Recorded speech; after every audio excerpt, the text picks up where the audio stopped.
Yesterday, we read about the 6 sense spaces and also the elements, which the elements can be 18, can be 4, and also can be 6 elements. Today, we are going to explore dependent origination. Chapter 9, section 4.4. Dependent origination, paticca samuppada, is so central to the Buddha's teaching that the Buddha said, one who sees dependent origination sees the Dhamma, and one who sees the Dhamma sees dependent origination. Majjhima Nikaya 28. The ultimate purpose of the teaching on dependent origination is to reveal the conditions that sustain the round of rebirth and thereby to show what must be done to gain release from the round. To win deliverance is a matter of unraveling the causal pattern that underlies our bondage. And this process begins with understanding the causal pattern itself. It is dependent origination that defines this causal pattern. First, let me highlight this. One who sees dependent origination sees the Dhamma. And one who sees the Dhamma sees dependent origination. Why is seeing dependent origination important? Because it reveals the conditions that sustain why we keep wandering around in samsara. If we understand what caused us to keep wandering round and round in samsara, then we know what must be done to be liberated, to be released from the rounds.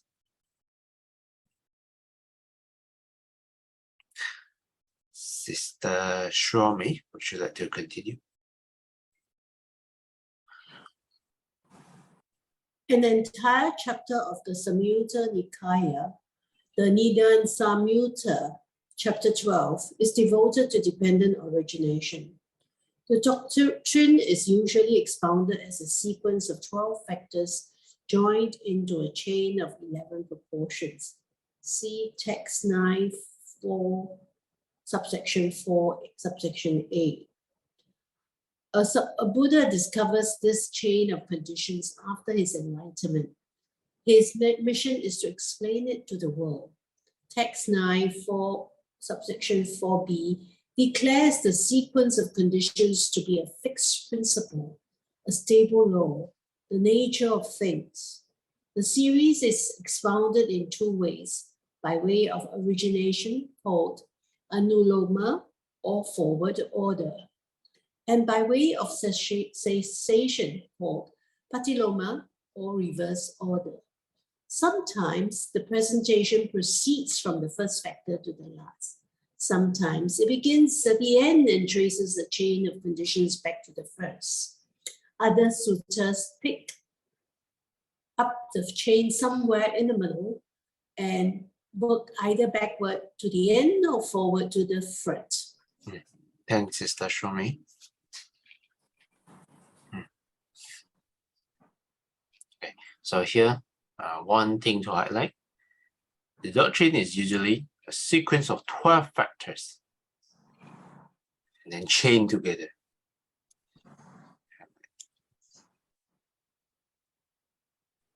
When the Buddha discovered this chain, after the enlightenment, it is his mission to explain this chain to the world.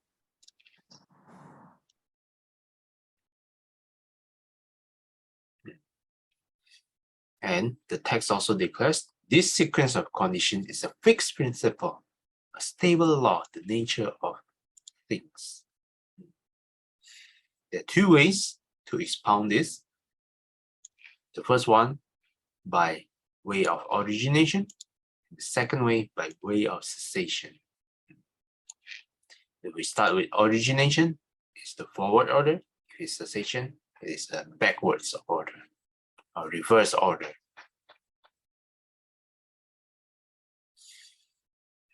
And sometimes you can see some sutta, actually they start from the middle, up the chain somewhere in the middle, and then work backward or forward. Sister Chai Kwan, would you like to continue? The Nikayas themselves do not give any systematic explanation of dependent origination in the way one might expect a college textbook to do. Thus, for a clear explanation, we must rely on the commentaries and expository treatises that have come down from the early Buddhist schools. Despite minor differences in details, these concur on the general meaning of this ancient formula, which might be briefly summarized as follows. Because of 1. Ignorance, avijja, lack of knowledge, direct knowledge of the Four Noble Truths. We engage in wholesome and unwholesome activities of body, speech, and mind. These are 2. Volitional formations, sankhara. In other words, karma. Volitional formations sustain consciousness from one life to the next and determine where it re-arises. In this way, volitional formations condition number 3, consciousness, vijnana. Along with consciousness, beginning from the moment of conception comes number 4, name and form, nama rupa. The sentient organism with its physical form, rupa, and its sensitive and cognitive capacities, nama. The sentient organism is equipped with 5, 6 sense bases, salayatana, the 5 physical sense faculties, and the mind as organ of cognition. The sense basis allows number 6, contact, phassa, to occur between consciousness and its object. And contact conditions, number 7, feeling, vedana, called into play by feeling. Number 8, craving, tanha, arises. And when craving intensifies, it gives rise to number 9, clinging, upadana, tight attachment to the objects of desire through sensuality and wrong views. Impelled by our attachments, we again engage in volitional action, pregnant with number 10, a new existence, bhava. At death, this potential for new existence is actualized in a new life, beginning with 11, birth, jati, and ending in number 12, aging and death, jara marana. Thank you. Thanks, Sister Chai Kwan. Footnote number 4. The commentarial interpretation, detailed and highly technical, is found in Visuddhimagga chapter 17. In fact, Bhikkhu Bodhi himself wrote a full book just about dependent origination. There's 211 pages explaining dependent origination. And for me, one of the clearer explanation of dependent origination is actually by Ajahn Brahmali, which I will share in the group later. There's a PDF available online, and someone gave me the book as well. If this sounds a bit technical, a bit deep, don't worry, you're not alone. I find this not easy to understand as well. Let's take a look at the component. Ignorance, the first one, Yeah, the very cause of it, ignorance, avijja, and then volitional formation, and then because of the will, then next comes the consciousness. Afterwards, name and form, nama rupa.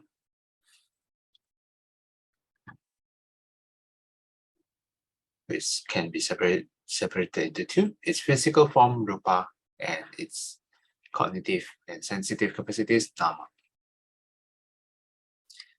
Afterwards, 6 sense bases. And then, because of 6 sense bases, now we can have contact. Yeah. With the sense bases, now we can have contact. Number 6, phasa. Afterwards, we have feeling. Yeah. After having a feeling, then we will craving arises. Then, when craving arises, we cling onto it. Then afterwards comes a new existence, bhava. Then finally birth. And last one, aging and death, jara, marana. And that is the 12 components of dependent origination. Sister Saikyang, would you like to continue?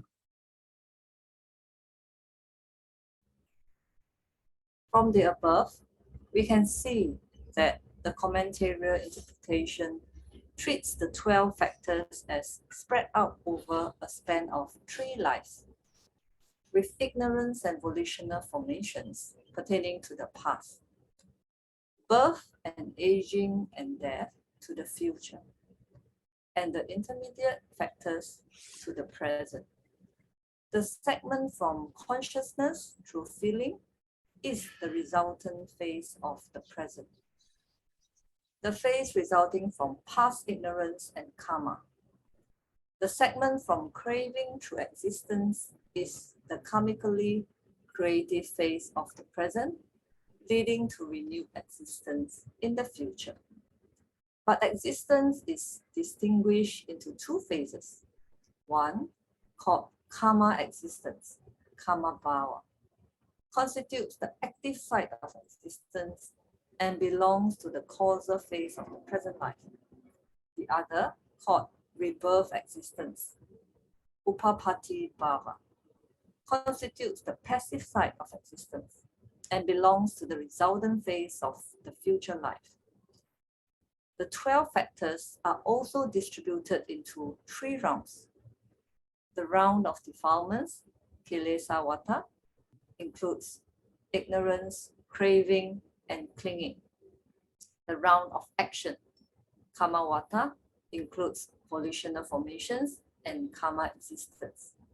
And all the other factors belong to the round of results, vipaka vata. Defilements give rise to defiled actions. Actions bring forth results, and results serve as the soil for more defilements. In this way, the round of rebirth revolves without discernible beginning. Thank you. Thanks, Sister Saikyang. Here,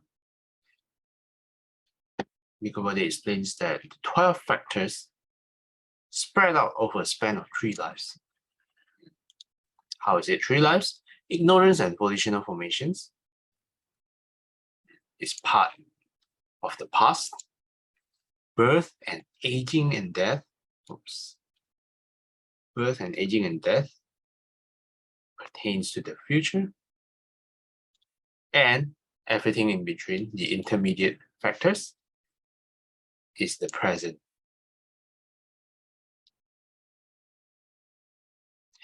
And we can also categorize it in 3 rounds. The round of defilements, which include ignorance, craving, and clinging. The round of action, which includes volitional formations and karma existence. And all the other factors are the results.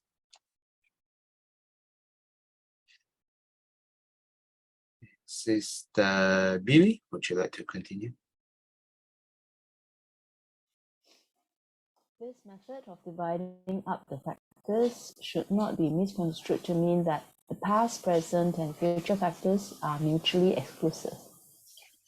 The distribution into 3 lives is only an expository device which, for the sake of concision, has to resort to some degree of abstraction. As many suttas in the Nidana Samyutta show, groups of factors separated in the formula are inevitably interwoven in their dynamic operation. Whenever there is ignorance, craving and clinging invariably accompany it. And whenever there's craving and clinging, ignorance stands behind them.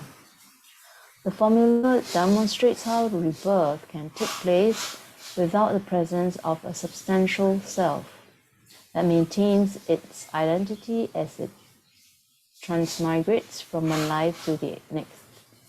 Without a self to hold the sequence together, what connects one life to the next is nothing other than the principle of conditionality. Conditions in one existence initiate the arising of the conditioned phenomena in the next existence. These serve as conditions for still other phenomena, which condition still another phenomena, and so on indefinitely into the future. The whole process ends only when its underlying springs, ignorance, craving, and clinging, are extirpated by wisdom. Thanks, Sister Billy.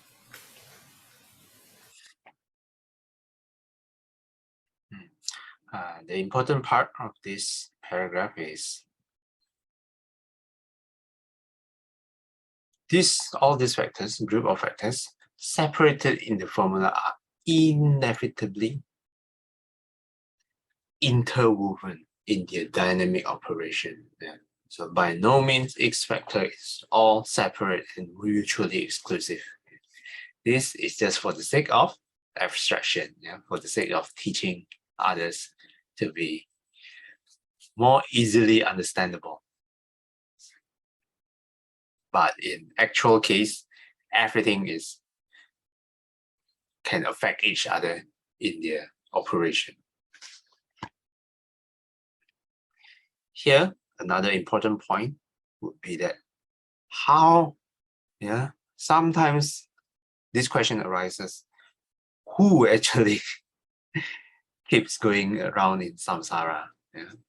Then if we keep going around in samsara, isn't there some permanent entity? But dependent origination shows that one can go on and on without the presence of substantial self that transmigrate from one life to the next. So if you have this question, who actually wanders around in samsara, then you can take a look at dependent origination. Without a self to hold the sequence together, what connects one life to the next is nothing than principle of conditionality. Sister Aikin, would you like to continue? Dependent origination is not a mere theory, but a teaching that should be directly known by personal experience. A point clearly made by text 9, section 4, subsection 4.c. This sutta instructs the disciple to understand each factor by way of the four-truth pattern. One should understand the factor itself, its origin, its cessation, and the way to its cessation. The first one understands this pattern in relation to one's personal experience. Then on this basis, one infers that all those who correctly understood these things in the past understood them in exactly the same way. Then that all those who will correctly understand these things in the future will understand them in exactly the same way. In this way, dependent origination requires a timeless and universal significance. Thanks, Sister Aikyun. Here, Nikoboli pointed out, it is something, dependent origination is something that should be directly known by personal experience. And we can use the four truth pattern to examine the factor. Understand the factor itself, its origin, its cessation, and the way to its cessation. And then we go back to understand this in one's personal experience. Then, on this basis, we can also infer anyone, all those who correctly understood these things in the past, understood them in exactly the same way. And whoever is going to understand this in the future, they will understand this in exactly the same way too. That's why dependent origination is a timeless and universal.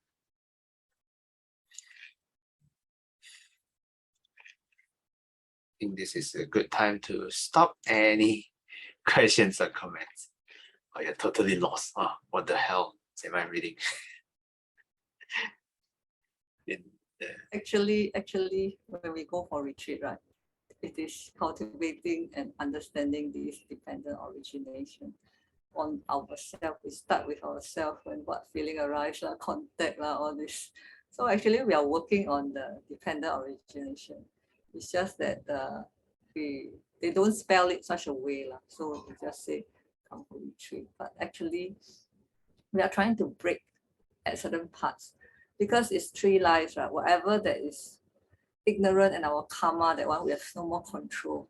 So we also don't go and worry about what is going to happen in our future lives. So what we can do now is the intermediate components that we can work on. So yesterday, so coincidental, I was at the Buddhist library. Then Bhante Jyoti was also talking about dependent origination. Last week he talks about the first four factors. So this week he continues to talk about contact feeling, and then craving arise, tanha, and then clinging.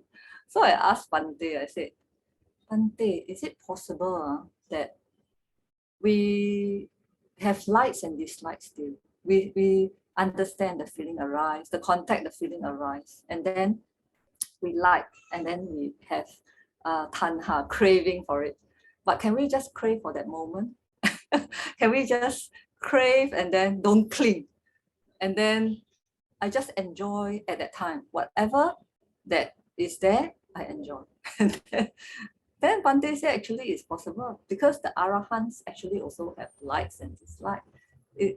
They are not robots. I mean, we all have feelings, right?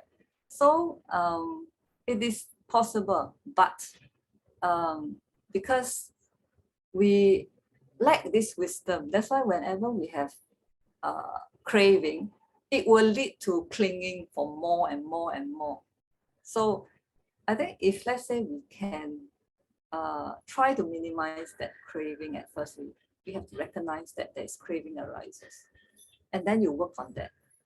So let's say, for example, you go for a meal and then you look at the food there, the buffet and everything, then your eyes bling, bling, bling, and then your mind starts looking, and then the taste, all this comes to your mind, all that, then you pick up and then you eat. But we can do it also mindfully. You can see like, and then you can see things you don't take is you dislike, things that you take you like, that kind of thing. Then you consume mindfully still. Every mouth you just eat. But back in your mind, you must have the wisdom that actually food is just to maintain your body for survival. And then you still can enjoy that meal. But after that, you don't cling on it. You try not to keep thinking about, wow, this fish is so nice, and you start talking, and then you want to have more. The next time you want some more. I think so. Yeah, that's how we can practice in our daily life, to look at ourselves first, and to start from feeling arise, the pleasure, the painful, the neither, everything, and then just look at your mind. Yeah, I think that's how we can work a little bit from there. That's my sharing for today. Thank you. I think that was a good question that you asked, Bante Jyoti. Thanks for sharing with all of us. Anyone else would like to add or have questions? If you're confused, maybe you can read again later on afterwards. This one does not take, will take some time. At least it took me some time for me to understand. But even now and then, it's still good for me to revise. Okay, anyone else would like to add?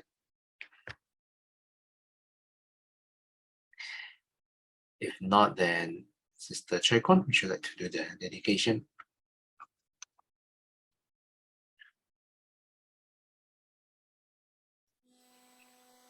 回向，愿消三障除烦恼，愿得智慧真明了，不愿罪障悉消除，世世常行菩萨道。阿弥陀佛。 Thanks, Sister Choi Kon. Till we meet again, may we be guided by the Buddha, Dhamma, and the Sangha. Sadhu, sadhu, sadhu. Have an independent Monday ahead.